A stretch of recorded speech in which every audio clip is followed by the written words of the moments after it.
I've got one massive question I want to put to you at the end of this video, but for now we're talking about the GoPro 13. There's been some huge leaks, supposed leaks by Amazon again. We've seen that in the past with DJI drones where Amazon have released the pictures early and they've done it again. So what we can see from the new GoPro is it's pretty much the same design. The actual design of the GoPro 13, the main camera, looks the same, but what we're getting in addition is another GoPro. We're getting a GoPro Hero, which is going to be a smaller device.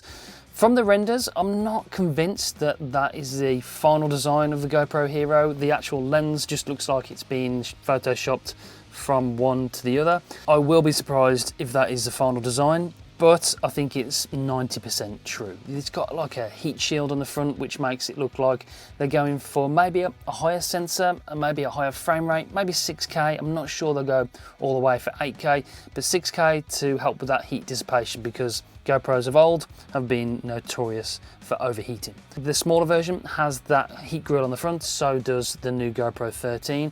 And we're seeing some new lens mods. It looks like they're bringing out a max wide lens mod, which is very, very similar, if not exactly the same, to the max lens mod 2.0. If you look at the description of the accessories that have been leaked as well, it actually says the wide angle lens goes to 177 degrees, and that's exactly the same as a max lens mod 2.0.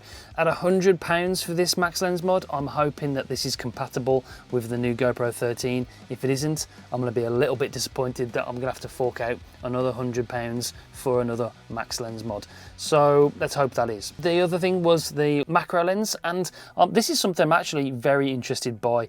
There have been third-party macro lenses for GoPros in the past. They haven't been totally fantastic, in all honesty, but if this one from GoPro is good, then it's going to give your footage, your shots you're going to get with this camera, another dimension.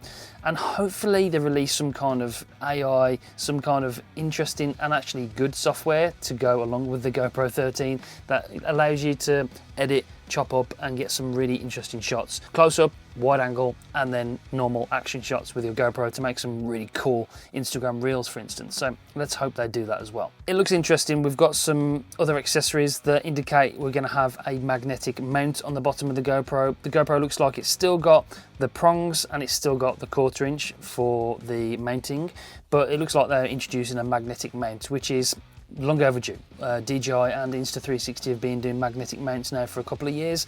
It's far easier to switch your camera from mount to mount.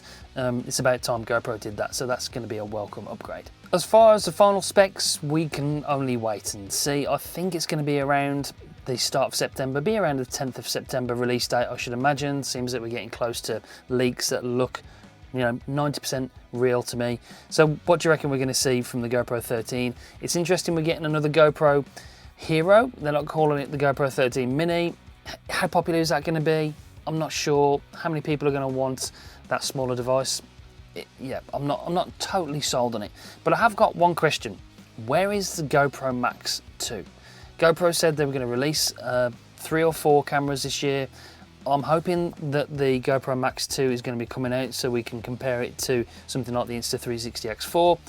Yeah, it'd be interesting to see if they do that, because this thing is 5 years old now, so it needs replacing. Okay, let me know your thoughts about the leaks. It looks interesting. I'm looking forward to testing out the new GoPro with the macro lens especially, and the fact that it's got a magnetic mount now is impressive, and hopefully they've sorted out those overheating issues. Okay, if you're new to the channel, make sure you do subscribe. I'll be grabbing both of the GoPros to test them and deep dive into the settings and pitch them against other action cameras, so stay tuned for that one. That's it for this one though. See you on the next one. Bye guys.